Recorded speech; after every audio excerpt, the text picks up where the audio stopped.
puck is going to be insane.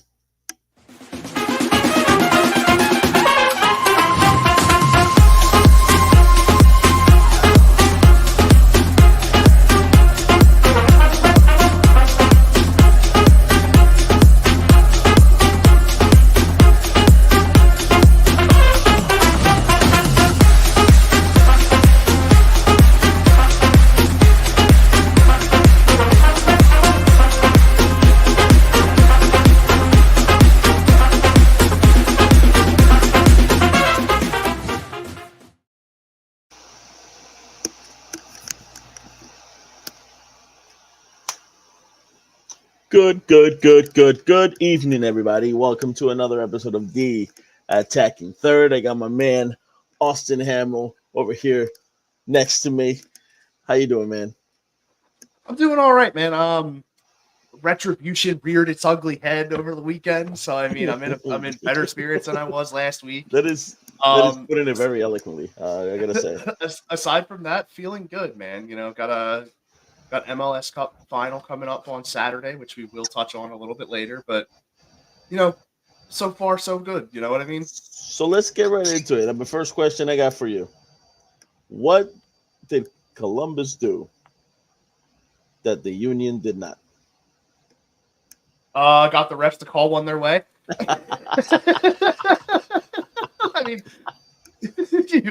I mean, am I going to come up here and just lie to you, Gus? I'm not going to tell you you're wrong. I'll tell you that much. I mean, the refs might. Maybe, but I mean, overall, that was the performance that Columbus needed to be able to move on, regardless of who decided to stick their grubby little hands into the whole thing. But it was what Columbus needed to do to be able to beat a team like Cincinnati, even though, again, the circumstances at the tail end of the match, not a big fan of, obviously, as we talked about last week. It was basically our stuff. It was, I don't know what made me mad. I don't know. Like, I was like, I'm happy that Cincy lost at the same time. It's like, what the hell? Like we could have at the same time we could have destroyed Columbus. Like, the way they were playing, so like tactically, completely, we could have destroyed them. And Pat, I don't want to talk about how I was heavily confident on Philadelphia winning and it not being an all Ohio conference final. I also had Seattle beating LA. And that didn't happen. I don't think I had LA even making it to the conference final. I always listen. I had Seattle. I think it was last time. Seattle in the playoffs is a different animal. LA was just a little too much this time. It's yeah. I don't know. They like turned it on at the right time. I guess. I mean that's what happens in the playoffs. No matter what sport you really look at, if you turn it on in the playoffs, chances are that you're gonna have. I mean, you're gonna go far, right?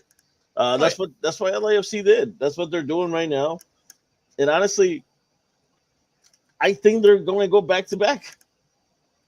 It's a very strong possibility. I mean, if Columbus plays the way they did against Cincinnati over the weekend, they bring that same kind of performance out. LA is going to expose them so hard.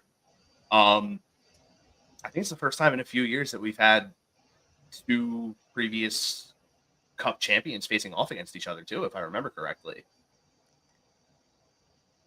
I could be wrong. Last time, so I can't remember last time.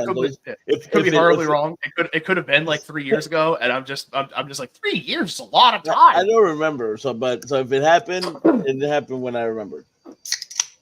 Yeah, but I mean, like I'm saying 3 years like it's a lot of time because I have been working with a lot of younger people recently, and I'm telling them about how I used to work at Citizens Bank Park when the Phillies won the World Series in 2008, and they look me dead in the eyes and say they were 3 years old when it happened. So I just feel myself withering away. It was the same thing. I've worked with like 22-year-olds, and that the same made me feel so old. Dude, it's insane. The other day, they were referencing a videotape. It was probably like a Cowboys Super Bowl win because she called the thing that they watched it on. She was like a VSH, and I'm like, what the hell is a VSH? Gus, why did it have to be us? VHS? Why does it have to be us? I don't know, man. Time goes by. Dude, listen. Okay, so I did the video game show earlier in the week with Pat, Mike, and we had Mitch Kofsky on. Great dude. Go follow him everywhere. We're talking about Home Alone 1, and they're like, yeah, dude, 1990, and I was like, shoot, dude, I was 1. Yeah, right. Was like, I wasn't born yet. Like, so like on the opposite, like I could understand on the opposite side of that being like, damn, dude, I'm old, but like at the same time, like making that kind of reference, people like, I also make the reference to like the younger people that I work with. I'm like, bro, I was like almost 10 years old when Pokemon first hit the States, and they're like, oh my god. I'm like, oh. That's true. But to me, to some people, like 3 years is a long time. You know what I'm saying? Yeah. Like everything is subjective, I think. So, but yeah. So I don't know how long it's been, or if it has. But I mean, you know, we have this matchup. Honestly, not the most exciting matchup I've ever seen in my life. Columbus really did claw on the tail end of the season to get the position that they got in the playoffs, to get their favorable matchups going into the conference final. Yeah. So I feel like they just rode the momentum and that underdog mentality really well. And plus, Cucho is just a whole other animal this playoff. He was a guy who, like, of course he was their guy, so you had to mark him. But when the playoffs hit, he knew that it was all or nothing, and has just been putting on a clinic every single time he's out on the pitch now. There's always that one guy, right? You're gonna need somebody that's gonna, you know, shine under the lights. So that's what he's doing. You know, power to him. Like I said, go ahead, Columbus, do your thing. I honestly hope that you beat LA just so the Eastern Conference team wins the MLS Cup. But I mean, it's very anticlimactic to me. Like, it's just, I'm not really super excited about the final.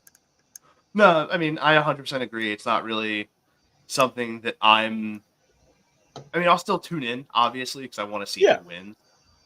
But is my interest as heavy as it could be? No. And I think, like I said, earlier, I feel like it's mainly because of the fact that the way things have gone in certain matches, like Vancouver's coach getting suspended 6 games for, you know, speaking out against the officiating, the whole thing with Matt Miazga, even though it had nothing to do with the rest, but like the whole thing with Kai Wagner, like there's so much that's been happening just in this small period of what is supposed to be a small period of time in these playoffs that is essentially dragged out over the last month and a half, that the interest, I feel like a lot of it went away during that international break for me. So I feel like a lot of fans can agree because like I've seen it all over Twitter or X or Roman 10, whatever you want to call it, if you want to be funny. Elon's mistake, I like to call it sometimes. But yeah, like it's just a lot of people don't have as heavily invested of an interest in the MLS Cup Final this year, and I can totally agree with and understand why. So let's get into the Union a little bit before we keep going with the playoffs, because a couple news you know, hit the internet the other day. One of them being Bueno getting an extension. Solid move to me. Oh yeah, absolutely. I feel like he's earned every single penny that he's gonna get. He's like 21 years old, dude. He's a very young guy. It's a solid move by the Union. Obviously, we need to make more moves. Hey, what's up, Mitch? What's going on, buddy? Obviously, we need to make more moves. But I think that's a good way to start, to just locking up Bueno, especially because now we don't know if Ale's going to be gone. Apparently, there is a chance that our captain comes back next year. Yeah, that was actually something that I was going to bring up. You know, pairing the news of extending Bueno with, you know, the press conference that Curtin and Ernst Tanner had together, saying that, you know, they're actively speaking with Alejandro in terms of trying to find what would work out best for him and his family going forward as a part of the organization.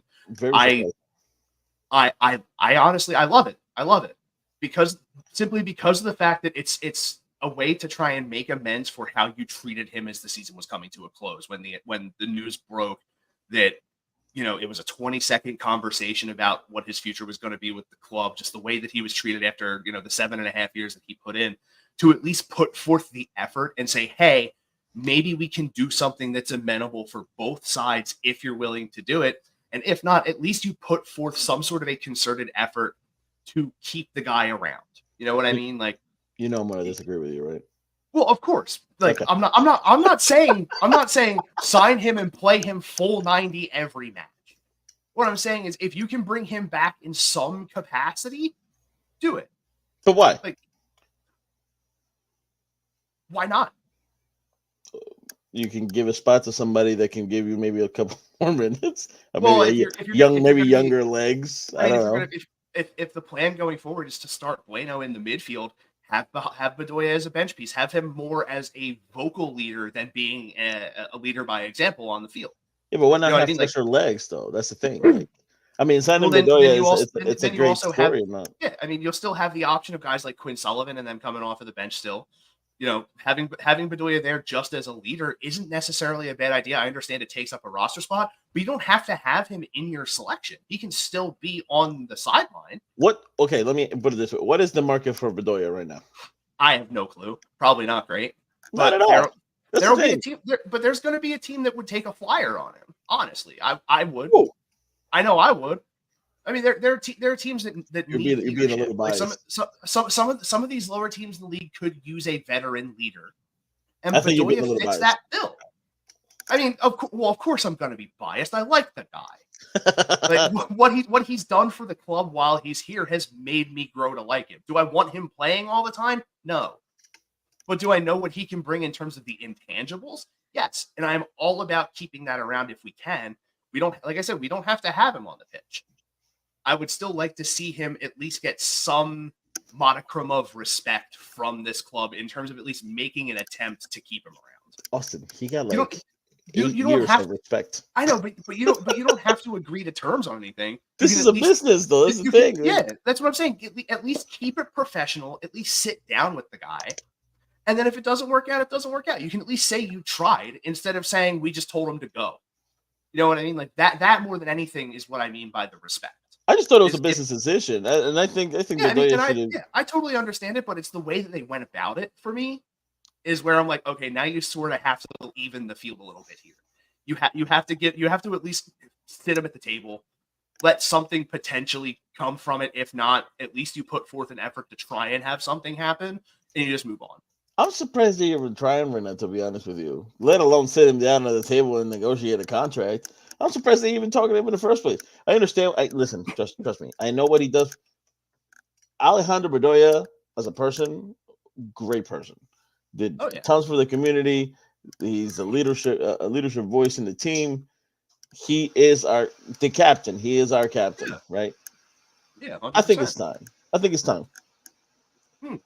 What you could even do with these conversations, though, and hear me out on this, is talk to him about his plans post-career. That's what I'm saying. Okay, if that's the case. If you're going to let him walk, you can be like, hey, man. I'm with you. Look, that's the case. If you want, like literally say to him, like, if you want to finish your career out somewhere else, you'll always have a home here if you want to do something beyond the game itself. If you want to be a part of a development or something like that, we would love to have you. I'm 100% down for that. Yeah, that makes sense. That makes sense. If we're going to do something like that after his career's over, maybe put him in the front office doing something, I'm down for that. Ali belongs here. Like, he belongs here. Yeah, this is. I feel like I think his time, anywhere, this is definitely his home. Like in more of the figurative sense, because we already know that literally it is his home. I think his time on the field for Philadelphia should be over. But again, I am surprised. I'm surprised, but I'm. You know what I'm saying? Like, I'm surprised they're actually bringing it up, but at the same time, it's like, okay, it's LA. Fine, they're doing what they think is right. That's fine with me. We're not gonna break the bank with Alejandro Bedoya, so that's fine with me. If you sign him for a year contract or whatever it may be, maybe you lose him for a year and then he comes back. I'm fine with that. If that's what you're sitting him down for, I'm all good. That's fine with me. Yeah, but I do wish we explore other options for the middle, just because we obviously need it. And I feel like that Bueno contract extension is kind of a move in that direction. Yeah, Bueno was pretty solid because he's gonna take over for Bedoya to start. Like I don't see anything else happening. With Bueno. Your midfield diamond is going to be Gazdag at the front, McGlynn and Bueno on the sides.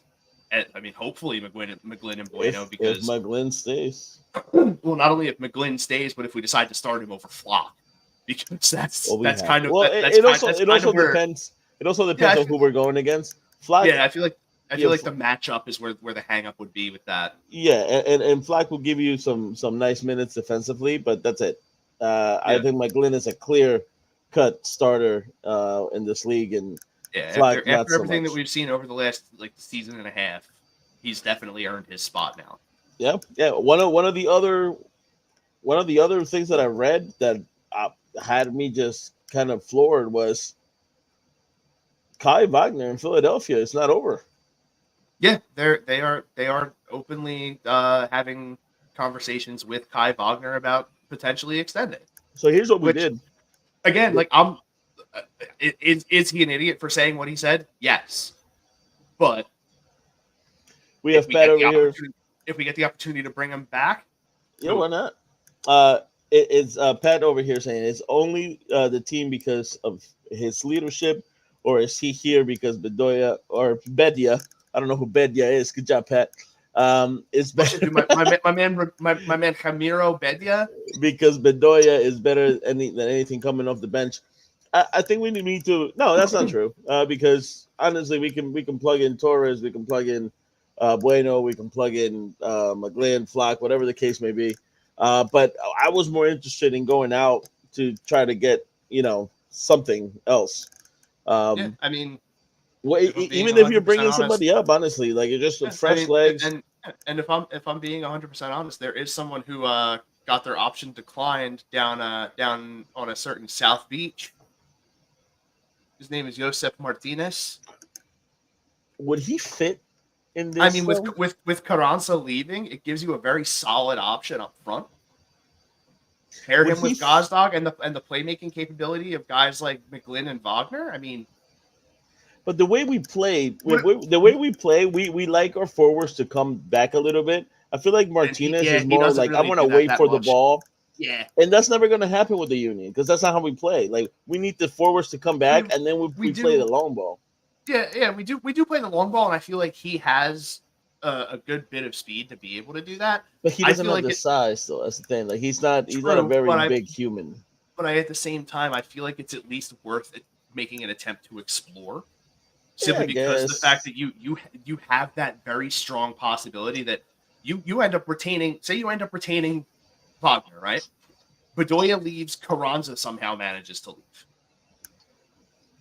You need that guy up front. Who are you going to run? Chris Donovan?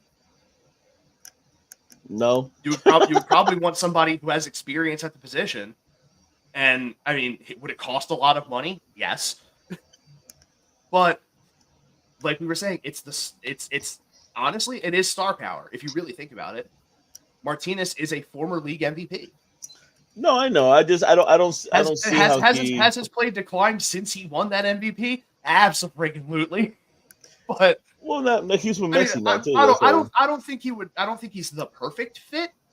But I feel like if I'm saying again, speaking completely hyperbolically here, if Carranza leaves, I think that's more of a. I explore him as a potential option. I don't see him as the only option. I think that's more of a certainty. I don't think Carranza laces him up for the Union next year.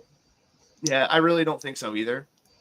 But since nothing has actually been said or done yet, I guess. I'm sort of looking as of right now going forward that he's still here. Worst comes to worst, if we start the season, who are we putting up there? Ua and Maribo? Yeah, it's either going to be Maribo or Quinn, Chris Donovan. Or Quinn. I was going to say, or you convince Quinn to push forward. Honestly, Quinn has shown us some really good strikes. I don't know. Yeah, he has had a couple of starts out there opposite either and he's Carranza quick or Ua. He's quicker than Carranza. Yeah, he's got some skill, but he definitely plays he plays as a midfielder no matter where he plays, though. So you can tell like he's not as aggressive going towards the net. But he's more aggressive now than he was before. But like you said, he's definitely more aggressive now because of the fact that he's knowing that he's in that position, he's allowed to shoot a bit more freely, and he actually does have a very solid shot. Oh yeah, yeah. There's a couple of that man kissed post more than anybody playing on a rec center basketball court, bro. I just want to tell him just like an inch this way, bro. You're good. Yeah.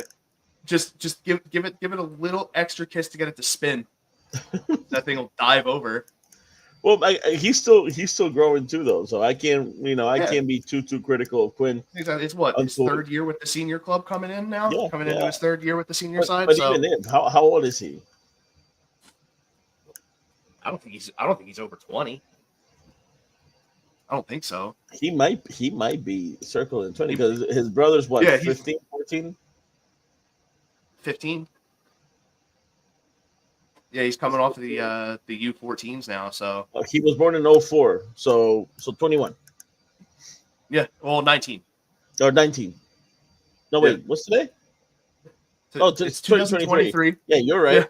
Yeah. Again, it hurts because I was a sophomore in high school. You got me all messed up with the years at the beginning of the show. No, but I get myself messed up with years all the time, and then someone goes, "Oh, I was X years old," and I just do math to that, and I'm like, "Oh God, that's."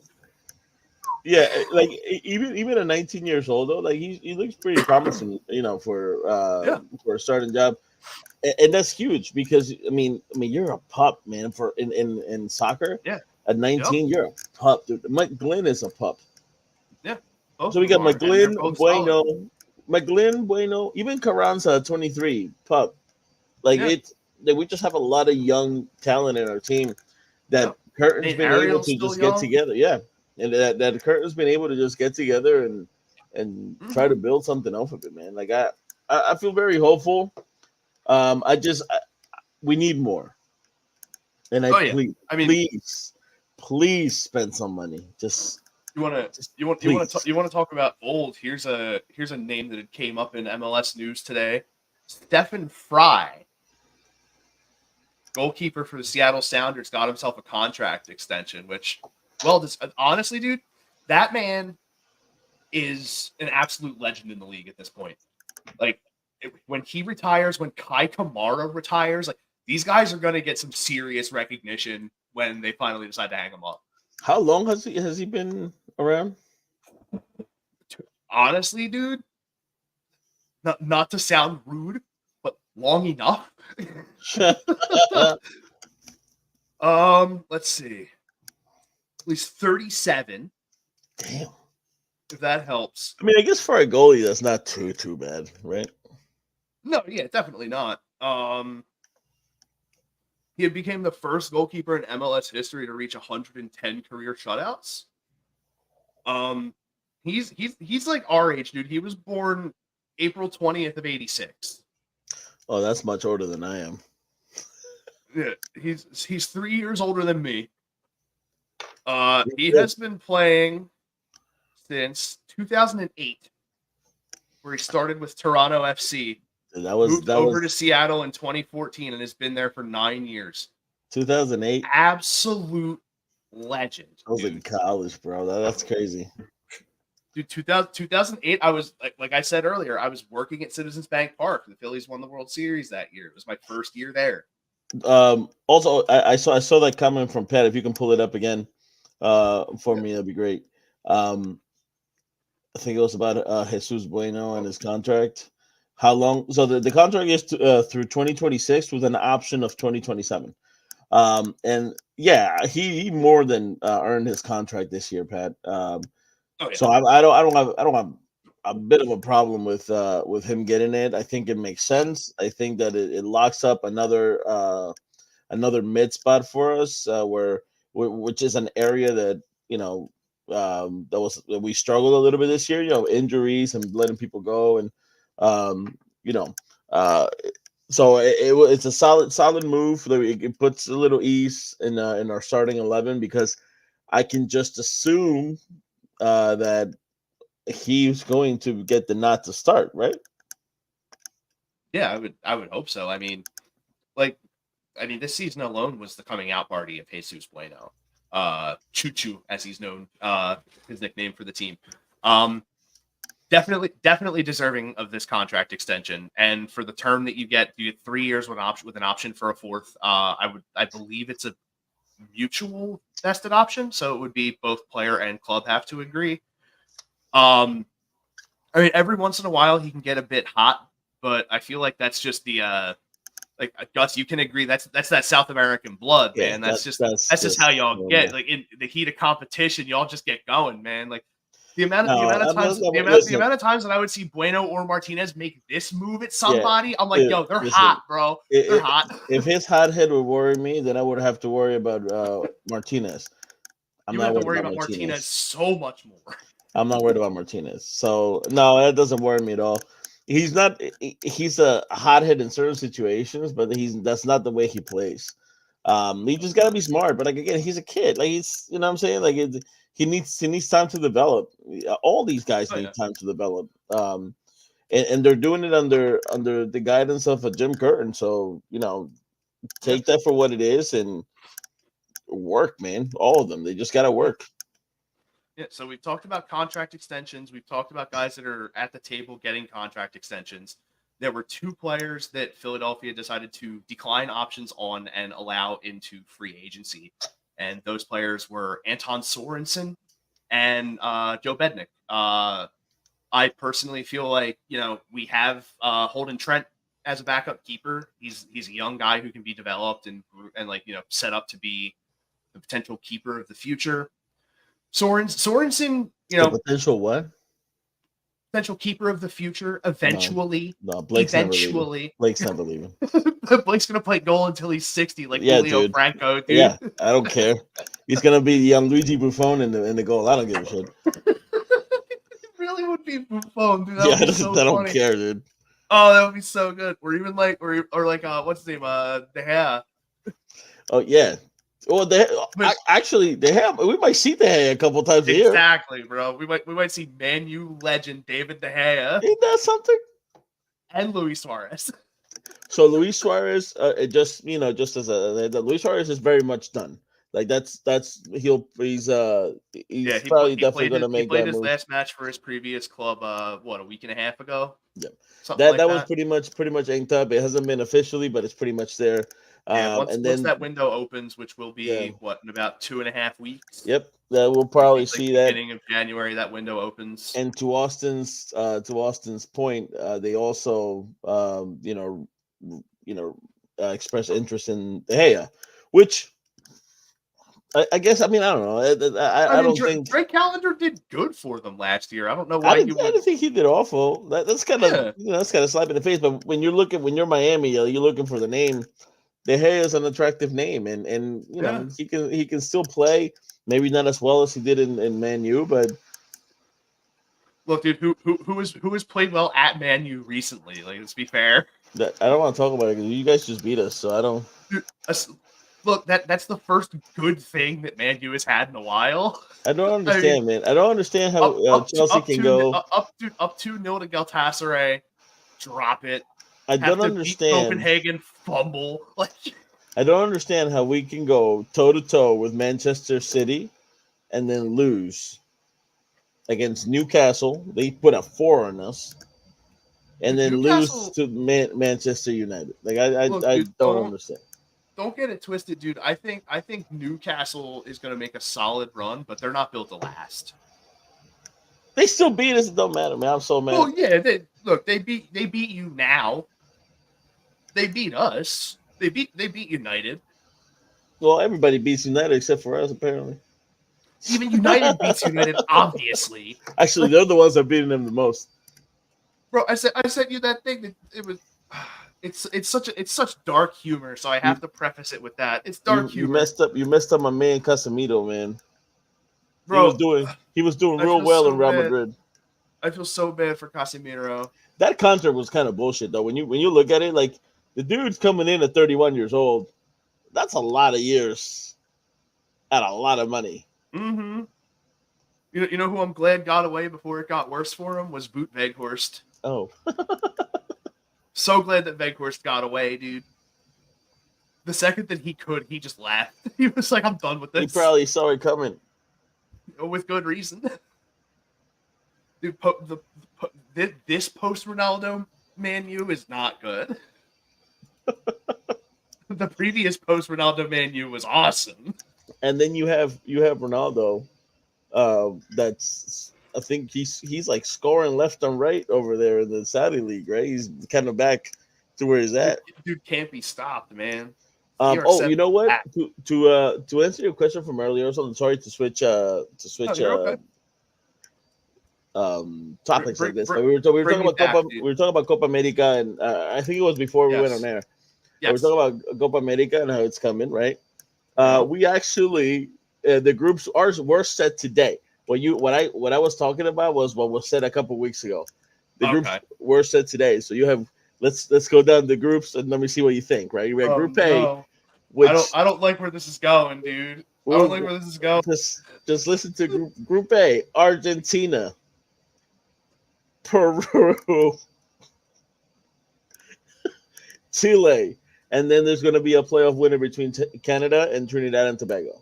Oh my god, dude! I am so sorry. I know, dude. That's gonna be. Oh man, that's. I'm so sorry.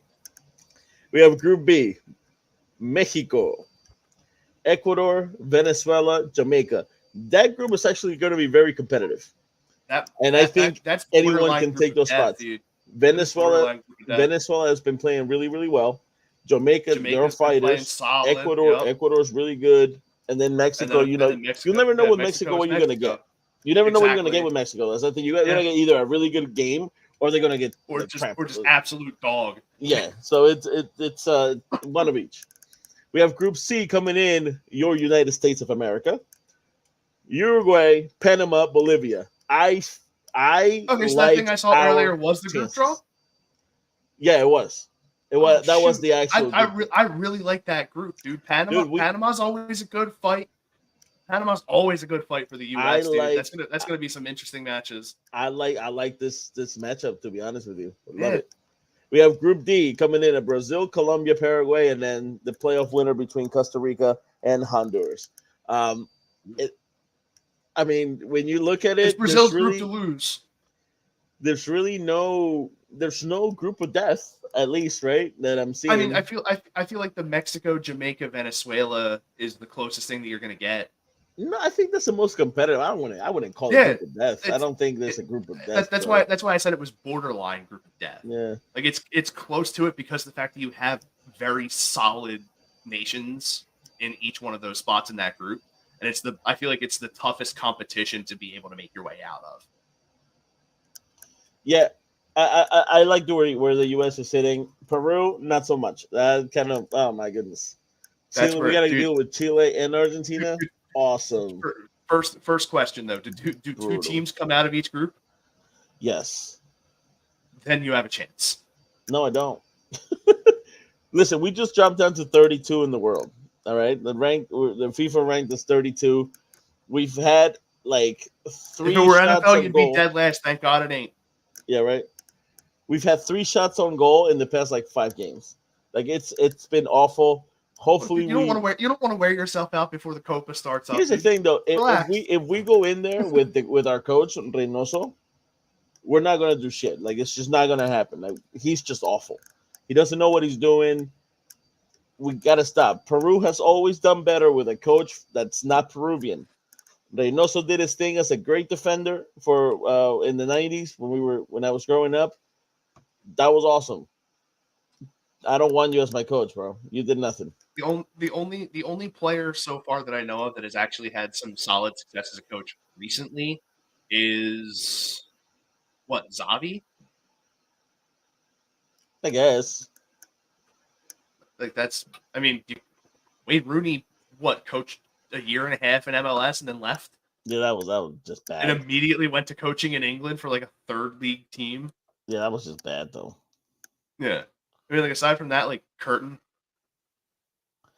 Well, Curtin's pretty solid though. Yeah, I mean, he won an MLS Cup and was a former player in the league, so yeah, Curtin's pretty solid in terms of scheme. his the level of talent, I think if it was greater, we would see it a lot more. But I mean, he's pretty solid. Yeah. In Austin, that's gonna be it for me. Yeah, right on, man.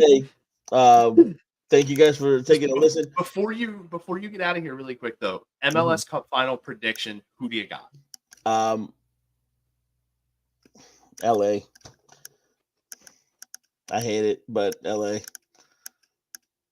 I know. That's fair. It's fair. I mean, I do. I mean, like I said, if Columbus comes out and plays the way they did against Cincy, it's going to be a field day for LA. Columbus would be a nice story, but I don't see them winning. I think LA's been there. They know what they're doing, and I think that they're gonna get it done. Yeah. I don't even know if I want to watch it, to be honest with you, but I know I am, so it doesn't even matter. Yeah, I'll probably end up peeking in. And everybody, thank you for listening. Thank you for listening to me today. We have Austin's gonna finish us out.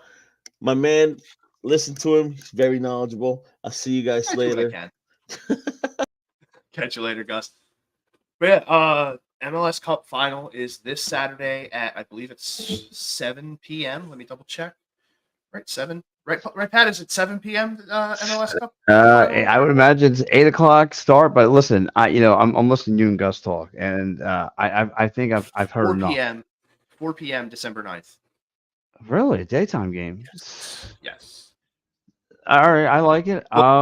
It's in LA, so it would end up being 1 o'clock in LA. Yeah, makes sense. But to round 5, first of all, to dive into this heavyweight fight, we again, the Columbus Crew, I've seen enough of. They're not going to be an easy out. It looks like an LAFC going to, who, like I listened to you and Gus earlier. They dominated the first half. They completely they dominated, and they've been off our radar. They've been sneakily good again. But you and I have talked about some of the West Coast. Here goes one X factor we left out through the portion of the show. Who did really LAFC play on that West Coast? Because like you and I have mentioned, you could go from 15th to 2nd in a blink of an eye. My problem is, I mean, they did play a couple of solid teams. They got LA when they were in a hot run. I mean, not LA, Seattle. LA played Seattle in the conference semi, and they got by 1-0. So I mean, they haven't since the first round. They haven't really put a beating on anyone. And their closeout match went to penalty kicks, I believe, in the first round. And then they played Seattle and barely got by them. And now, now they're playing against a team who is a team that can really, scratch and claw in these close scoring matches. And I feel like it's, like I said, if Columbus gets caught playing the way they did against Cincinnati last weekend, LA is going to have a field day with it. They move the ball too effectively. Dennis Bouanga and Carlos Vela are both too dangerous. They'll end up going off and dropping 4 on them if Columbus comes out. I'm going through the Columbus Crew's roster as we speak, and I'm just trying. So you have Cucho with 16 goals. And then it's a huge drop off after that. Yeah. If you contain Cucho, but Cucho sometimes can be hard to contain. In these playoffs, he's been very tough to contain so far. He's tough, but I'm like you said, there is a huge drop off. I mean, other than I can't pronounce his last name, but yeah, other than that, you go into single digits after that as far as scoring. And then you get, if you want to, you can switch over and take a look at that LAFC team. And again, just from last year, from the Union put them on the ropes, but I don't know if this Columbus Crew has what it takes. But then again, no one thought the Columbus Crew was going to rock the FC Cincinnati. But so what's the biggest drop from FC Cincinnati to this LAFC for Columbus? There really isn't a huge drop off in terms of talent or play between these teams. Cincinnati was one of the top team in the league for a reason because of how they played and how aggressive they were on the attack. And that story is no different with LAFC. Philadelphia Union firsthand played them quite a few times this season. I want to say about 2 or 3, and they brought a fight to us every single time. They were able, like I said, they were able to very effectively move the ball forward. It's one of the things that they take a lot of pride in, is being able to, pass the ball a lot and do it effectively into tight spaces, be able to get really good first touches off of those solid passes, and then flow into guys like a Carlos Vela, like a Denis Bouanga, getting the opportunities that they get, creating the chances they get from all their other guys. And, like I said, if LAFC can expose Columbus for, playing soft like they did against Cincinnati in the first, 80% of that match, they'll tear them apart. They'll pick them apart. Yeah. Look, I'm not the biggest Columbus fan, but I mean, I am pulling for them, obviously, because I want redemption for what happened last year. Aside from that, I feel like, especially being a fan of an Eastern Conference team, you want to see your conference raise the trophy more than anything. Right, and it only makes it that much harder. So, again, though, but so what is it with this team success, though? Also, I mean, 2 years back-to-back runs. Is it the coaching? What is it about LAFC? I mean, like I said, they took care of Houston, they took care of Seattle. It's a combination of everything, man. LAFC is in that window right now. They have the talent across the board to be a team that perennially has the chance to make a run here. And, back-to-back seasons, they've done it. Honestly, you could probably even count on them potentially making a run in the next, every year for the next 3-4 years. Because if done right, this window can last at least 5 years. Like, even if you lose Carlos Vela, you still have Bouanga around. You have great facilitators and guys like Ilie and what's his name, like Bariush or something like that. You have a lot of solid players there, and if you can keep them around and be able to have guys that can work in place of other guys and be able to still maintain the philosophy, this window could stay open for at least 3 more years. Well, now here goes another question, Austin. You've seen where they are, right? You've seen exactly where this LAFC team is. How far are the Union from them? Not far. Really not. Really? Really not. Really not. Honestly, I feel like it was just an off year for Philadelphia. A lot of games had to be played without key players due to injury. We didn't really have a lot of guys getting injured the year that we went to MLS Cup. That always hurts a team's chances when key players end up missing chunks of time. Card suspensions also didn't help. The international breaks, just the sheer workload that we had to put in this year also wasn't, a huge thing. I mean, LAFC's been through the ringer a bit themselves. And yes, I feel like that goes to show you the resilience of that club, just how strong that they have been to be able to not only make it to, one of the tournament finals this year, but also make it to your league's final. So, all the credit in the world to them. They put together an incredible season, regardless of what happens in the final. Columbus, like I said, they fought to be where they are. At one point during the season, were third from last in the conference and had to fight their way back into a position. And in the last 2 to 3 weeks of the season, got themselves into the playoff look. And then from there, just continued to stack points and leapfrog teams. And they finished 5. They finished 6. And took that and ran with it. All they had to do was get their foot in the door. I say that every single time we come around the playoffs, no matter what sport it is. All you need is your foot in the door, and anything can happen. And it's a whole new season. Look at the LA Kings a few years back. They went in as an 8 seed, went and won the whole dang thing. Again, look at there have been multiple teams in MLS who have come in as low seeds in Cup playoff and have won the entire thing. So, I mean, it's very possible that history could repeat itself in that aspect. It's also very possible that history could repeat itself in LA wins. You know what I mean? Like it's all about how you how you come out and execute. And Columbus is going to need near perfect execution to be able to even keep pace with what LAFC can do. To piggyback with pretty much to counterpoint everything you said. First of all, yeah, you've seen the one seeds, and like I said, the whole new season. We just saw a Boston Bruin team who ran the NHL last year collapse. That happened. Then you look at this team, and you realize they're like you said, this is their window. You nailed it perfectly. This is their window, and it's open. And I don't know if there's a sign of it to close. To be honest with you, and the way that they're playing, just playing great soccer right now.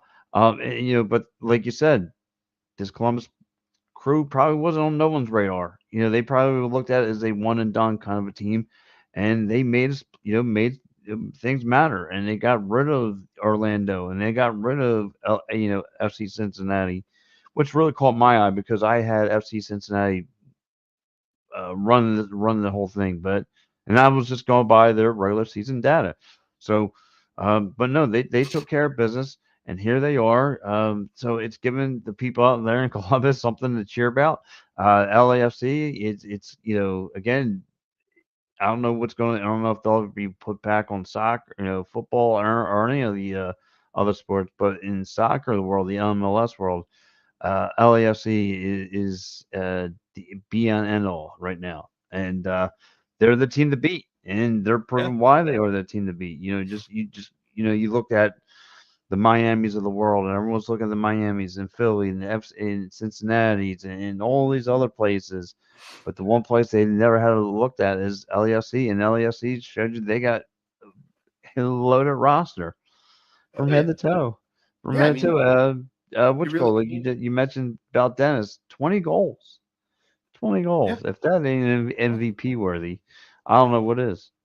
Well, I mean, it would have been if it wasn't for Lucho Acosta. Well, yeah. Yeah.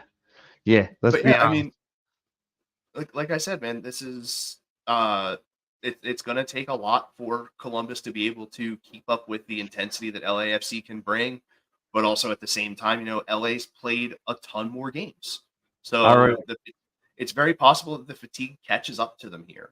You would hope that both sides come out and keep it a competitive match, obviously, but LA's put in a ton of work this year.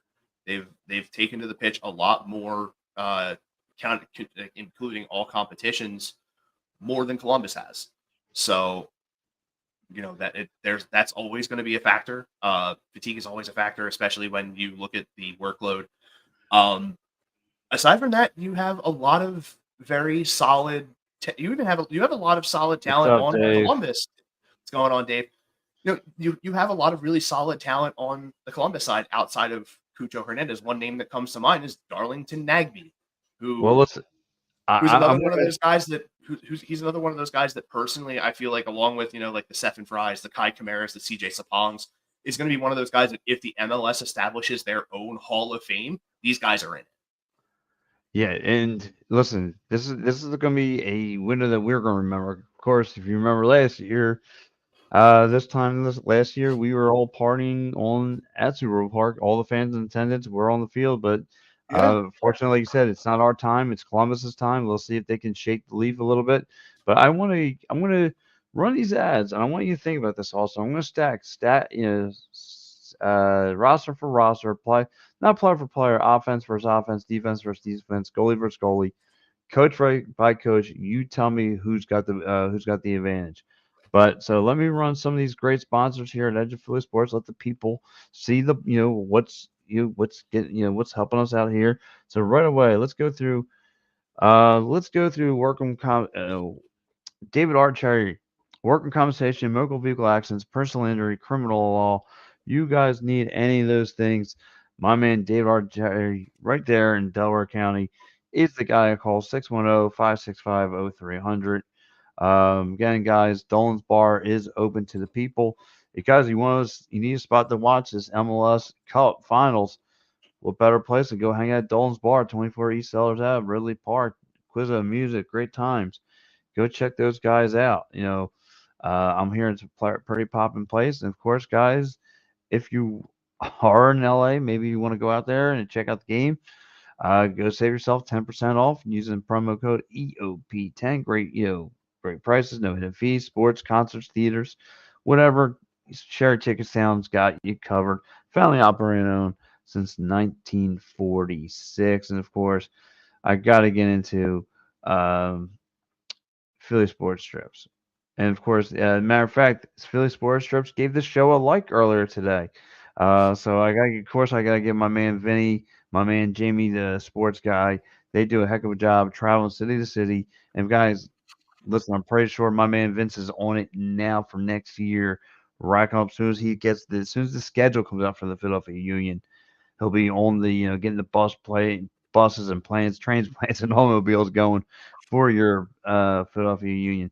So guys, let me run this through you for you Philly sports trip heads. All right, guys, if you're a Philly sports fan and you want to travel with your favorite team, then travel with the best. Go to phillysportstrips.com. They have self-travel packages and full travel packages available with round-trip flights from the Philadelphia airport. Packages include direct flights, 4-night stays, all-inclusive tailgate parties, lower-level group tickets. Whatever you want, you got it with phillysportstrips.com. If you want to travel to an upcoming Phillies game, make sure you check out Philly Sports Trips. And do not forget, Philly Sports Trips has all the away trips for the Eagles' upcoming 2023 season. Jump on it now, because you do not want to lose out on all these great opportunities. Go to phillysportstrips.com. Well, there you have it, guys. phillysportstrips.com. Oh, by the way, thank you, Dives. Again, so we are going to put Austin a little bit in the hot seat. He's going to see if he can break this all down. So, Austin, offense versus offense, where are you going? I have that as even. Ooh. All right. You're going even across the board. Cucho Hernandez, Diego Rossi, and Christian Ramirez. Honestly, even though, the team's record and goal differential speak differently to what I am saying, they are just as good a level of talent as the guys over in LA, guys like Dennis Bouanga, Carlos Vela, those guys. The philosophy for the attack is the same. It's just the talent level slightly differs, but if you put them in a vacuum and just watch them play, the skill set is the same. Yeah. I agree on that one.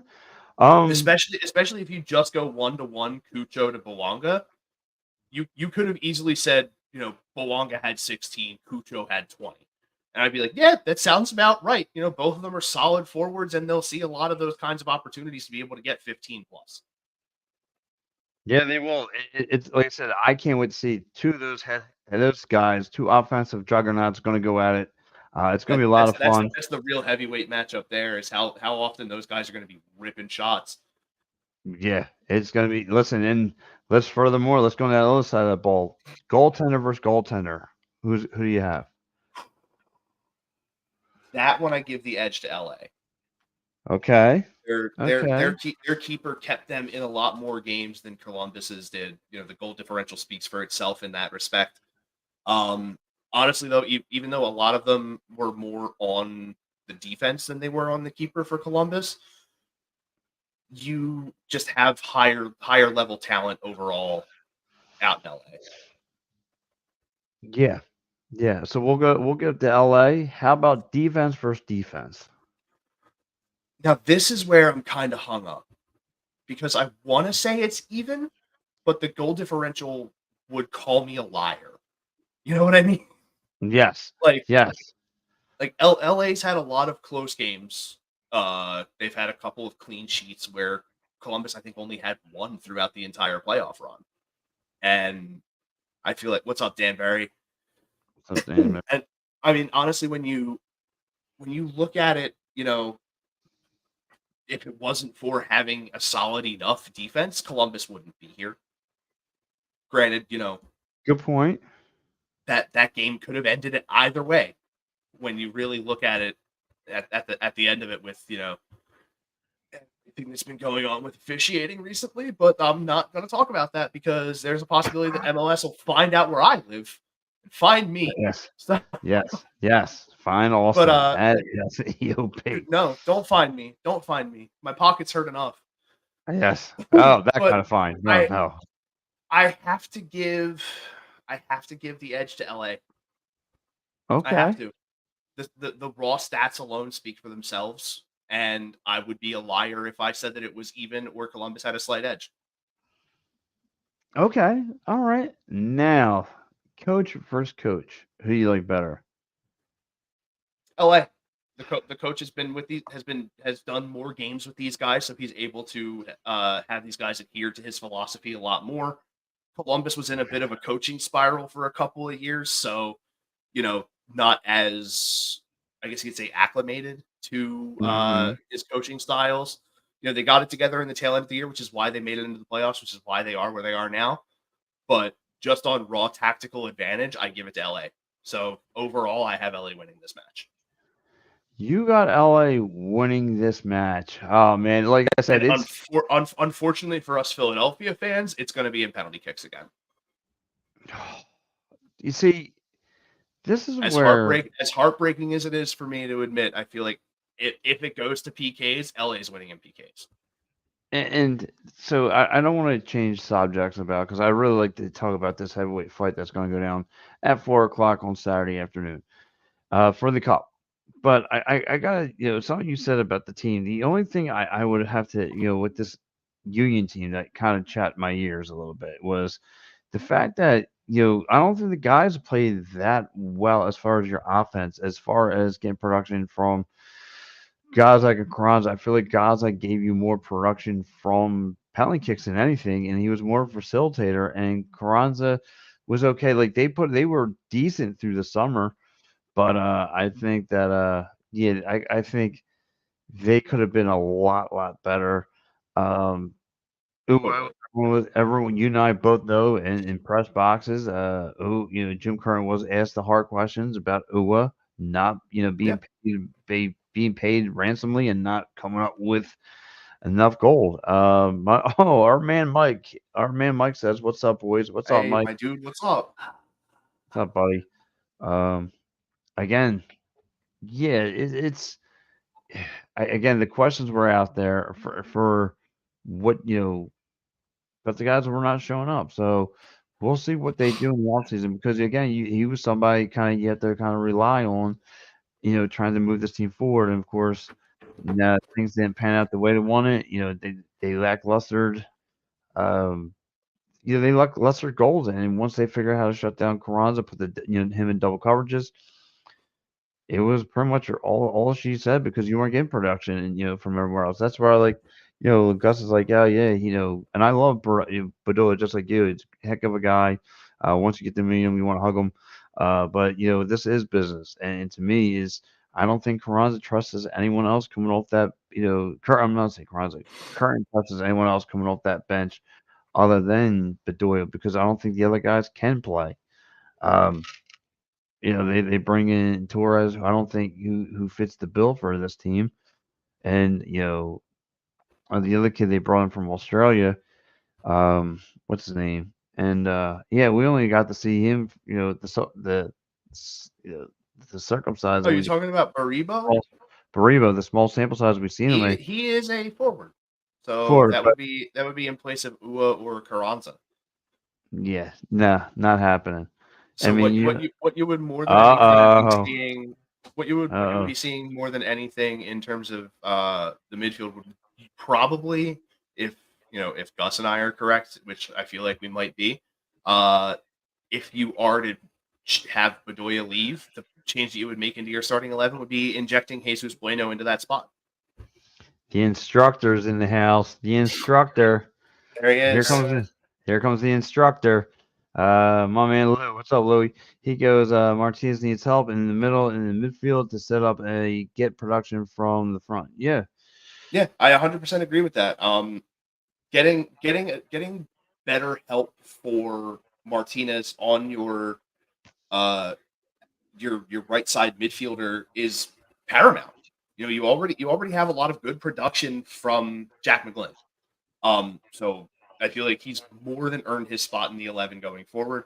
if he's still here, if he doesn't get loaned off. Aside from that, you look at the right side, with the possibility of Bedoya not being here next season, leaves an opening for somebody. And like I said, when we were talking about the contract extension for him, this year was Jesus Bueno's coming out party. This was exactly what you wanted to see this kid do. Still young, still able to be molded into a very solid player in this system.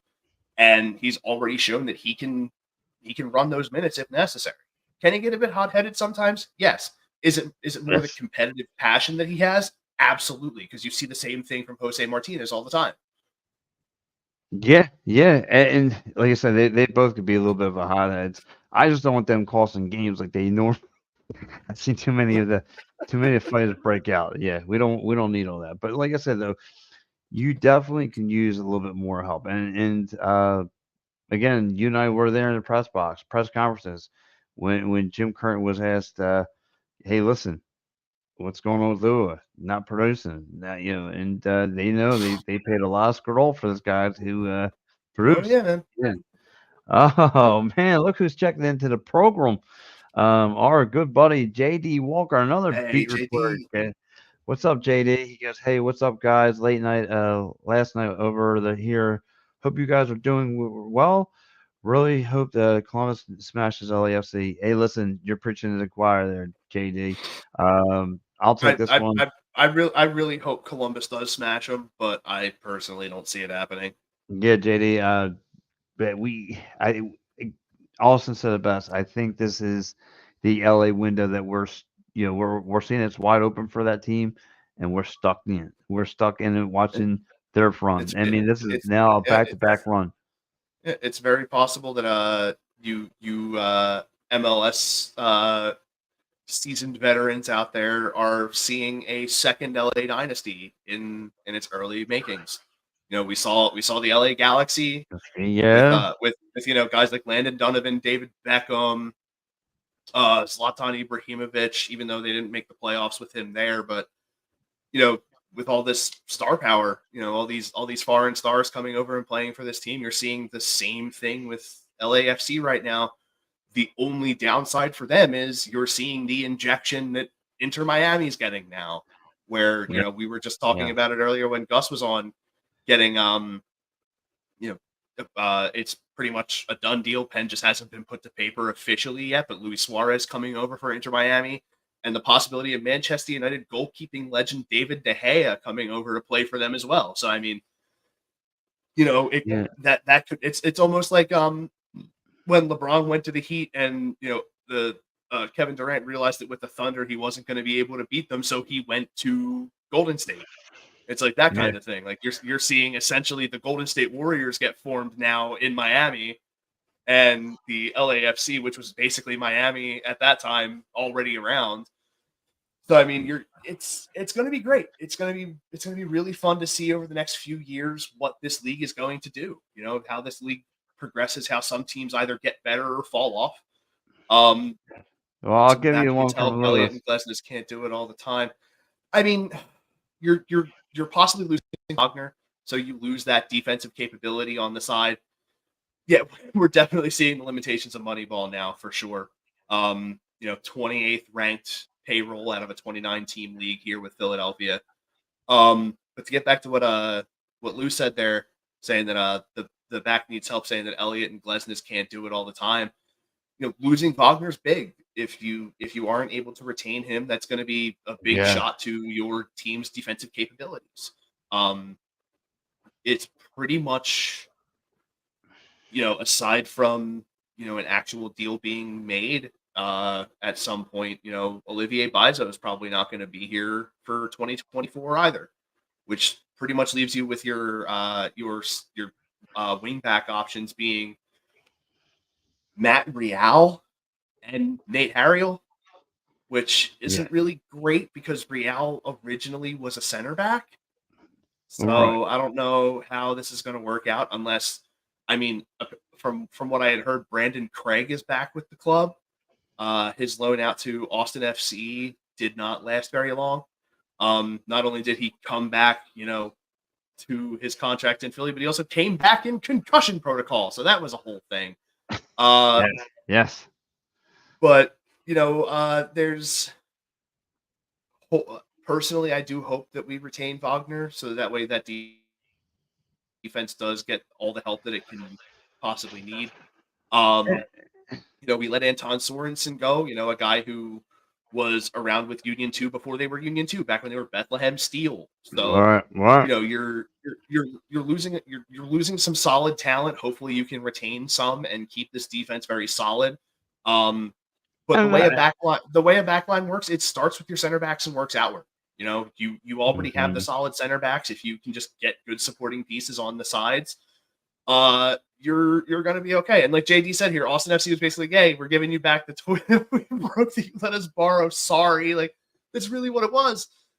I feel so bad for that kid, man. I mean, hopefully he's doing okay now. Hopefully he's going to be ready to get into training in the next few weeks, because, we're getting to the end of the season, the official beginning of the off season soon. So best of luck to him. To me, I think the Union did the Union fans a service. I mean, my man Joe played as well as he can when Andre Blake was overseas and trying to fill in his shoes. And now, so I'm curious to know who or what they're going to bring in to be the backup goaltender. Holden Trent, dude. You think so? Yeah, I mean, if he was a high draft pick, why not? We'll see. Here you go. Lou saying Reading United has a couple of prospects. Yeah, Union 2 has a couple of really solid guys they could call up as well. I mean, we saw a bunch of them last year. Raffanello. Who else? Donovan's been up and down with them. And like JD said, Holden Trent is still here. So I mean, don't forget that man is around. He was a high draft pick for a reason, Pat.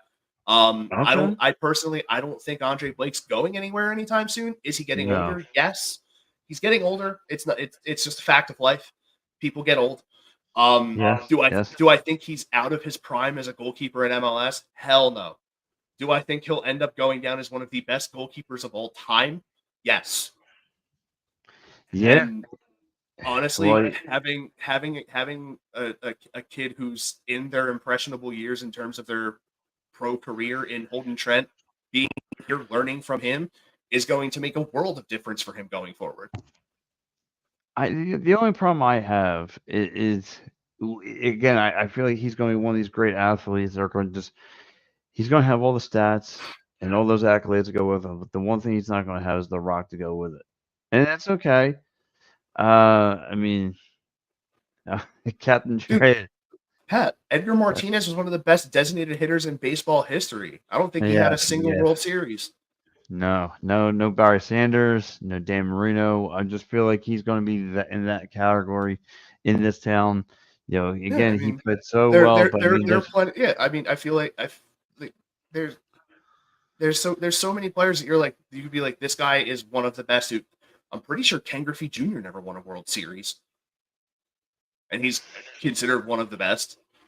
Yes, he is. He's very So there's a bunch of players you can be like, you can literally put in them and be like one of the best of their generation, if not one of the best all time, and they didn't win a championship. Yeah, and listen, Blake's been there. AI, honestly, one of the best point guards in the league that never won a chip. Him, Lindros, we could keep on going, but yeah, it sucks, man. It sucks that we'll see what happens though. But let me ask you, Austin, before we roll out here.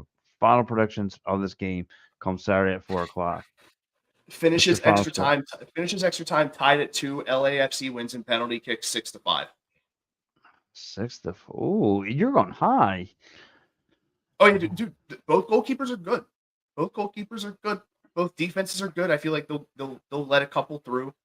You'll get some absolute worldies in that penalty kick shootout. I'm gonna go 2-2.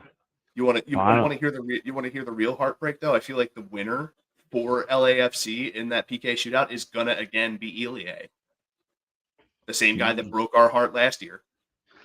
Yeah, I was just about to dive in that. So before we go on that, here goes CG. Ken Griffey Jr. was the best non-juice athlete in that generation, and one of the smoothest swings. Yes, one of the smoothest swings, dude. Ryan Howard had a really smooth swing from the left-hand side.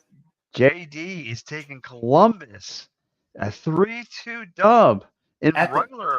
And the goal at the death.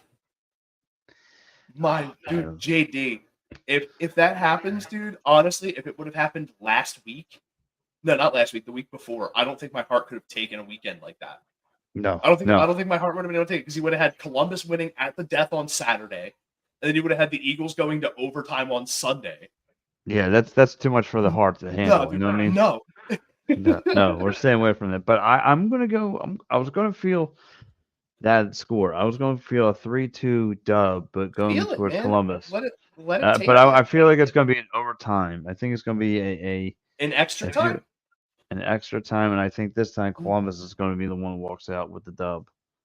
Well, here's the best part. It's not golden goal extra time, so they still play to 120. That's correct. That is very correct. Jake, seeing the line on that, it hurts me every single time because of the fact that they haven't used the line. He's smart, but I'm smarter. And I'm like, kiss my ass, Elie. You got so lucky, dude. Eat it. Oh, I like that. I like that. All right, guys, listen, Austin, we're going to roll out here. I want to say thank you to JD. Thank you, my man, Lou Greco. Thank you to everyone, Dave, everyone who's chimed into the show, Philly Sports Trips. Me and Austin, we'll catch you next week. Again, Thursday, 9 o'clock. Catch him, Gus, the whole 9. And, of course, you guys, Flyer fans, right after the Flyers game. Saturday night with you. It's your boy. Saturday night is Austin. I got you tonight. And, guys, catch up my man, JD Walker. Guys, you will be running. Yes, let me put this up really quick. JD is doing a watch along of the MLS Cup on Saturday on Stream Punk Soccer on YouTube. Definitely go check that out. I have a few things going on, but I'm hoping to make it to pop in for it, even if it's only like 15 minutes. Yeah, even if it's only 15 minutes, just pop in and just chat with you guys while the match is going on. I'm really hoping I can. I will definitely I will be in touch with you about that as soon as I can. All right. Well, you heard Austin. He's going to be in cameo mode. My man, Lou, I'll see you first thing in the morning, bud. And then, of course, live reacting with my man, JD. Watch along. And of course, my man, Dave. Good night, fellas. Good night, Dave.